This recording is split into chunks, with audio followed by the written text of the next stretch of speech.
Good evening, everybody. This is Phil, and I'm doing another reading video. It's kind of fun to hear myself talk with broken eardrums, so I can moderate my speech somewhat as I'm reading, and I'm hearing the words through my ears, and they're somewhat smoother as I purposefully moderate my voice and my enunciation.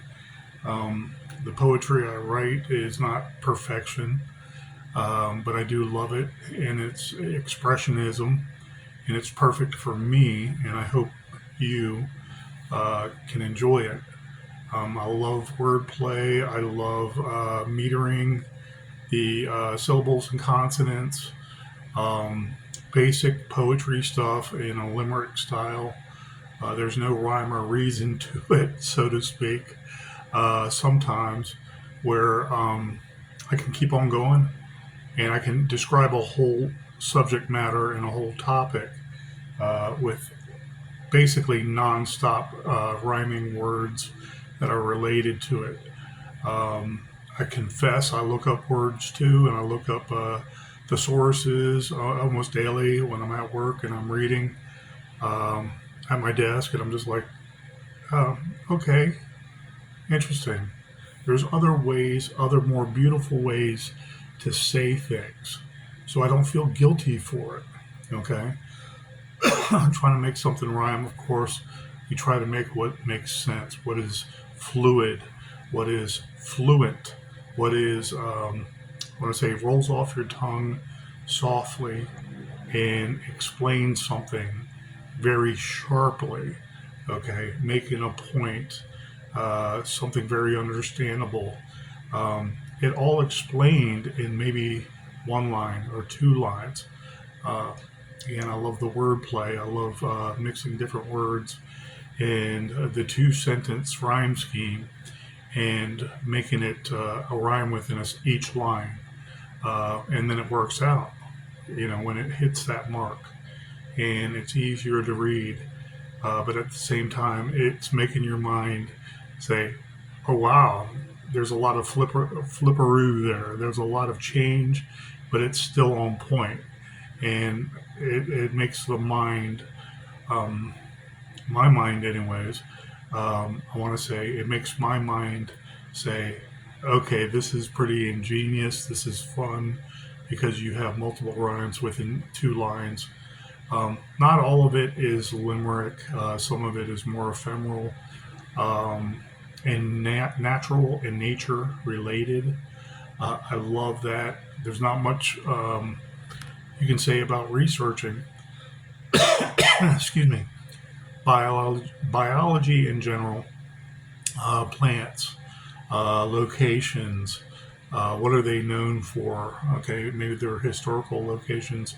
Maybe they're just the woods, okay, where you'd research everything there is to know about woods.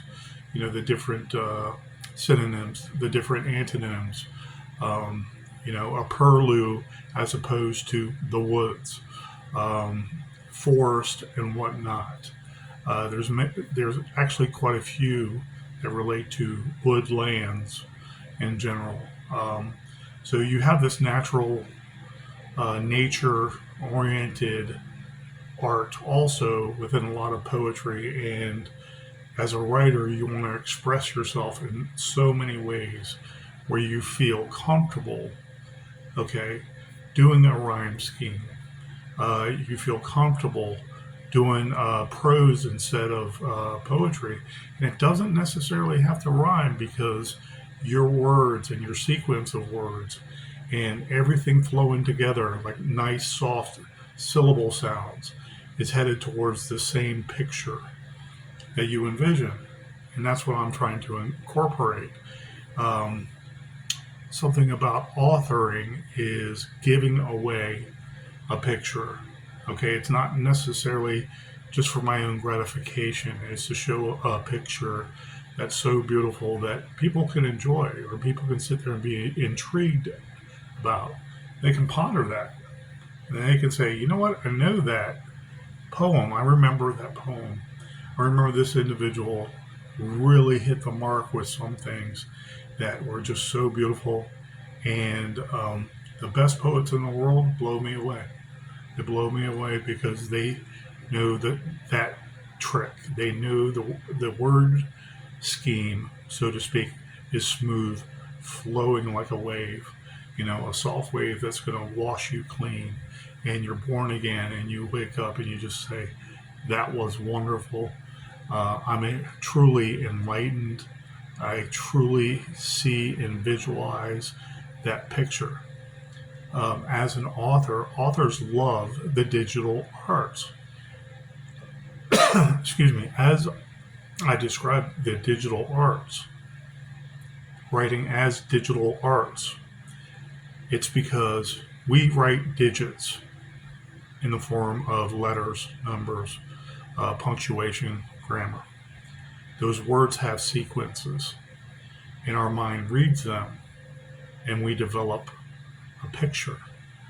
That picture, many artists can put on canvas, on their easel, on the walls, on the brick walls of some city, like my sister, God bless her heart, up in Mount Holly, New Jersey, beautifying Philadelphia, okay, and some of the worst slums on the East Coast. She can visualize something, she can look at something also, and copy it onto a mural, life size or 2 stories high, and it'd be really interesting. She does caricature art mostly, and loves the clowns. And what she sees, she puts on the canvas, so to speak, and you get to see things through her eyes.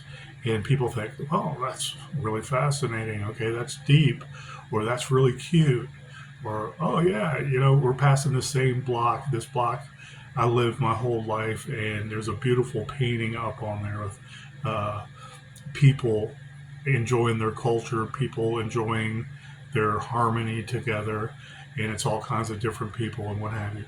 That's a vision the artist sees. And so the author has to embellish that with words. And I don't mean overdo it, but I mean use words to paint that picture slowly in the reader's mind. So hopefully they enjoy and they're enlightened, or they say, I've read this before, but that was a nice spin on it. Okay. And I received some criticism, which I fully welcome, especially if it's well founded, especially if it's done articulable and it's not a personal ad hominem saying their piece. Okay, can I improve on that? Okay, 9 times out of 10, I can make a note of it and yes, improve on something. I give feedback when I read poems, and I see a great poem, what have you, and I don't want to be a critic. I'm like, I like this. I like this. This is how I would do it because I want to minimize some things and add on other times here. Okay, you have such a nice setup in your whole stanza scheme, your whole sentence structure. Everything you do is nice, but maybe you need to work on some punctuation. And I mess up. And I look at the punctuation. I want less punctuation. I want everything smooth, flowing, and the words make sense. They're headed the same direction. They're drawing that big mural, on the side of some building in the middle of Philadelphia, and it's beautiful, and everybody can see it, and they can take notice. We want we want to read our own work and be proud of it, and we want other people, a reader, to enjoy our work. They can make a judgment any way they see fit, but we do it at a disservice if it doesn't look nice at first glance.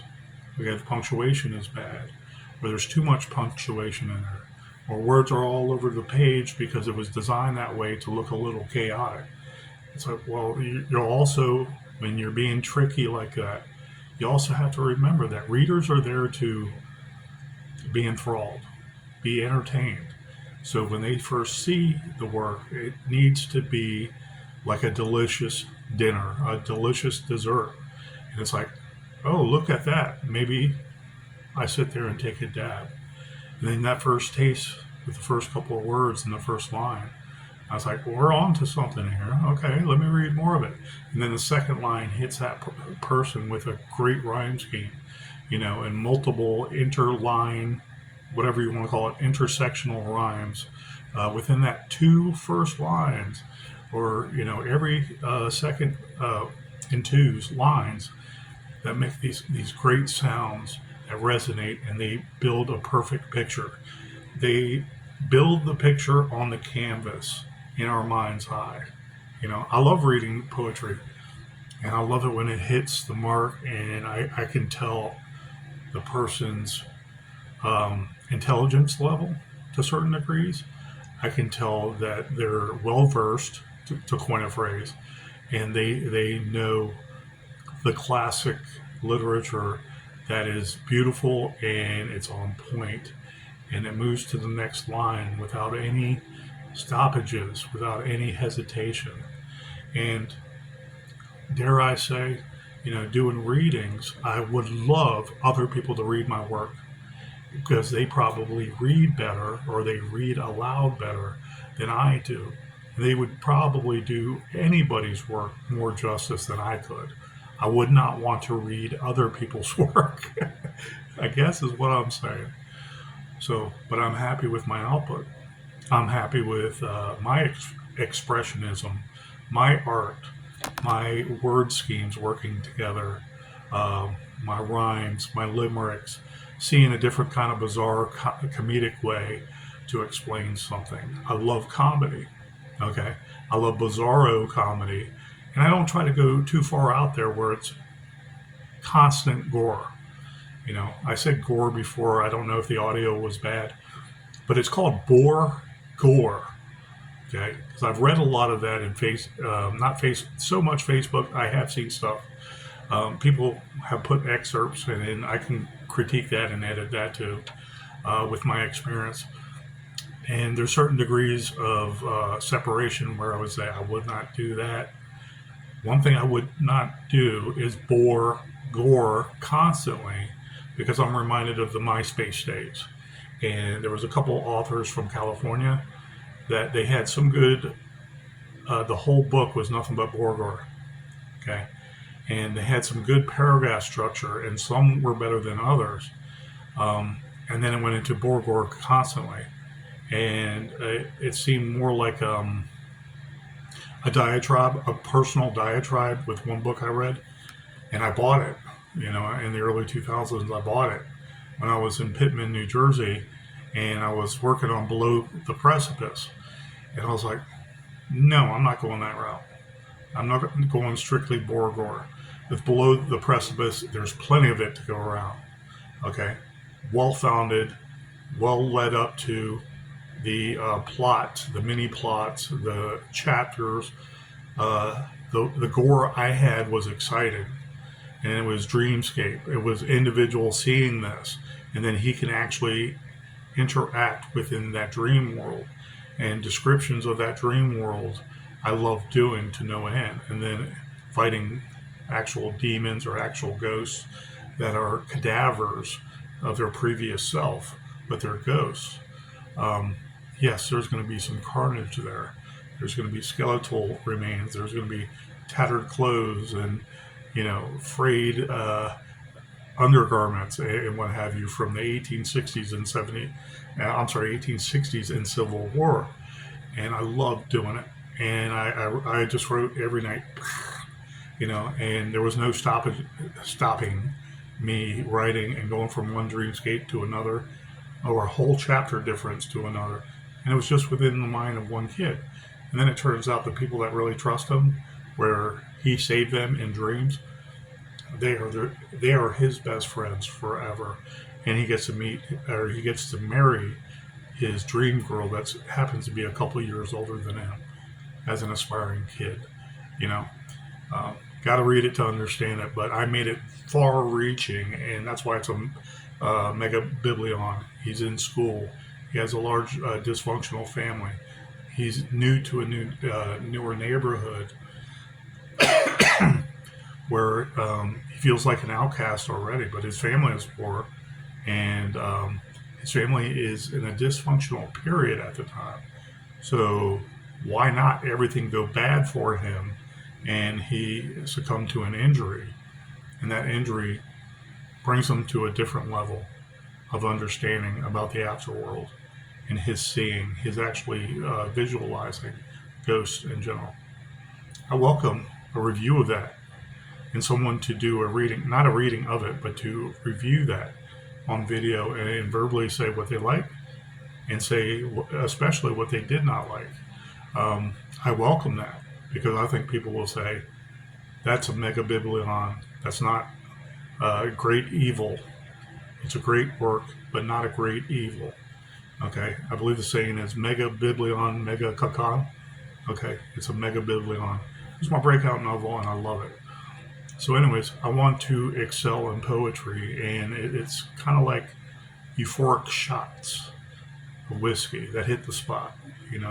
Doing poetry. And I don't knock poets who only do poetry or are still working their art any way they see fit. As a critic, I try to give helpful ideas, and not say it's just wrong or right either way.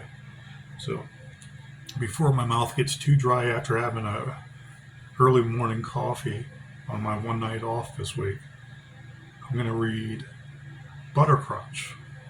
Okay, before I start Buttercrunch, some lady chimed in and said, keep politics out of this group. And there's videos we're allowed to do that's accepted on this group. However, I had to chastise the lady correctly. Politics are also fair game in poetry.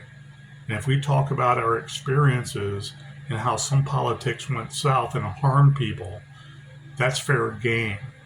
And so I will never back down from my art or discussing politics. Excuse me. And I will never back down from someone, a naysayer, on any of the social sites trying to intimidate me or decline my work constantly because they think it's too racy. Buttercrunch is racy. It's a little more racy. It's adult-oriented content, but it is not profane. It does not cuss. It does not demean anybody. It's not hate-filled, and there is no reason why something like Buttercrunch shouldn't be on all Facebook group poetry pages. If there's something about a children's book, that is different, okay? And that group was about children's book. However, this is not profane. This is not targeting someone. And I'm well aware of the Facebook rules. And when someone flags my stuff and they make a personal decision, I take it personally.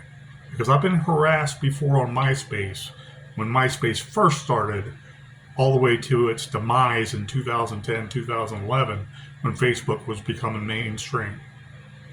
And I will never stop talking because I earned that right in a free country that I protect in so many, protected in so many ways. You can kiss my ass, okay? I'm not saying profanity right now, and ass is the common thing everybody has. To talk about carnal knowledge and coitus, okay, that's different. The outright act. However, Buttercrunch is to me adult content, yes, but it is not profane. It is not hate speech. It is not targeting anybody, and it is not misogynistic when a man and a woman love each other. So I just want to get that out in the open, that my stuff is not political. If I talk about politics and how it almost killed me on the streets of Richmond with the surgeries I had to endure because of bad shelter food in a bad economy where nobody wanted the economy to improve because there was a bunch of charitable organizations profiteering off of our misery, then I will be political and you can sue me later. Okay, you are acting like the Goebbels, okay, of old under Hitler, okay, the Reichstag of East Germany, okay. whatever you want to call it in Russia is the Knesset. Not the Knesset. I forget. Anyways, I can look it up and be educated about it because I know what it is in 5 seconds. My point is politics is also from the heart that can harm and kill people. Okay? Trump didn't kill people with an mRNA vaccine mandate. Joe Biden did and got more people killed since then because of quote unquote COVID. And until you open your eyes to that fact, I don't want to hear anything about politics because those deaths that occurred affect the heart. And that's what we're here for. We're not here to point fingers all day long or be so judgmental. Okay? But that's real life experience that inspires us to do a better product, to state something that really is touching, that harms us, that can inspire our heart to be better, and also help out the next guy, the next family, so they don't lose a son or daughter playing sports with a massive heart attack within a month of the mRNA vaccine. If I said it wrong earlier, my apologies. So anyways, this is just a reading. It's not misogyny, okay? People with normal, everyday, loving lifestyles can have intimacy with someone that they love. It doesn't matter who they are. And this was just from an imagination of a man and woman loving each other. It's like, okay, it's two people that are there that trust each other at their most, I want to say, sacred, their most vulnerable, and their most loving, where they want to please each other for the rest of their lives. So, in a nutshell, I'm going to try not to ruin Buttercrunch, but it just stuck with me, and I loved doing it. I love doing the last 3 poems in particular, but I hope I do it justice because it looks good on paper, and I hope the reader gets to enjoy it. Buttercrunch, wearing you like a cheap church suit, singing to you breathless, ending up mute, where you and I fit like a Warhol painting, sizzling suave juices of emerald praisine sainting, taking my soul away, you in a centerfold pose, your bosoms filling me whole, we both exposed. In front of the heavens, nuzzling, glowingly entwined, curves in the jigsaw puzzle, lingerie fitted for lined, blasting into your gyrating geyser envelope, a king and his delicate queen, misanthropes. In and out, my piston fitting snug in your viscous cam.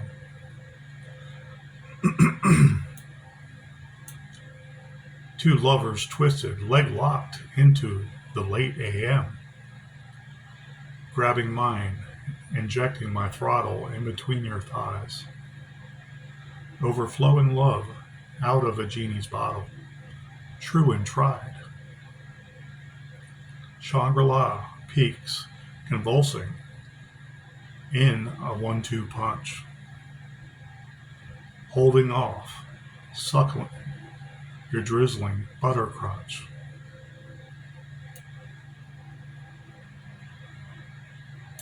My minimum never enters your steamy purse of pink. Multiples on me, showering me on the brink. Amazed, your flush face blooms in its afterglow luster. Basking in love fluids, in our submersing bluster. Carnal knowledge oils bathing under a nirvana spotlight. Having many catfight crescendos at midnight. Never to let you from under me, my buxom blonde soulmate. Where my bottle rocket Roman candles lubricate. Needing you happy, suckling your lips, deeply dipping. Angels drinking and slurping each other's soul, pipping. Needing your chiffon amber eyes, signaling why. Staring in my crystal ball soul, endear me as you scry. The end. That was Buttercrunch, a simple reading. I loved writing it. I love what I do when I'm doodling. And I see a picture at a certain point, and from memories, if you want to speak, it's not anything in particular, but it's the human condition of two people loving each other. And I believe we've all been there. We all can understand that to certain degrees. And it was just something that I thought, hey, okay, this is more adult content. I'll go there. I've went there before, but I'm not going to stay there forever. I like the comedy. I like the zom-com. I like the horror-com, so to speak. And I like doing twists on things, okay, whether they're super serious or super fun and humorous. That's what I'm practicing at, and I love it. So, in a nutshell, I was thinking of Butterscotch from the previous Big Light Moon poem a few days back, and I thought of the word Buttercrunch, and I just thought of that in a more provocative way. And I love that sound, Buttercrunch, as one word. And whether it's a made-up word or not, I really don't care. I really don't know, but I combine it so it's Buttercrunch, as in like a toffee candy, okay? Some kind of candy that's called Buttercrunch. I don't believe it's been used as an actual title to anything, and I don't remember hearing it combined together before. Like butter, nut crunch, what have you. Of course, things like this before publishing for money, I would believe by then I would have researched it as best I could. Our writers need to do that to make sure that there's not plagiarism. There's not any rights lawsuit. Would say you have to take that down because here on this date I wrote this, I published this under ISBN number, what have you. It's like, of course I would take that down. Maybe I heard it before in the past. My apologies. But Buttercrunch just sounded cute to me as something coital, something intimate, something loving, and I enjoyed writing it very much. This one, I did it right the first time and got to save it and transfer it over to Facebook and then MeWe. I was very happy to. So thank you guys at this time for spending time with me. This is P. Francis McNichol, and I hope you have a wonderful evening or a wonderful day, Friday morning into the weekend, in the evening, and of course the weekend. Please take care of yourself. God bless you, and have a great day.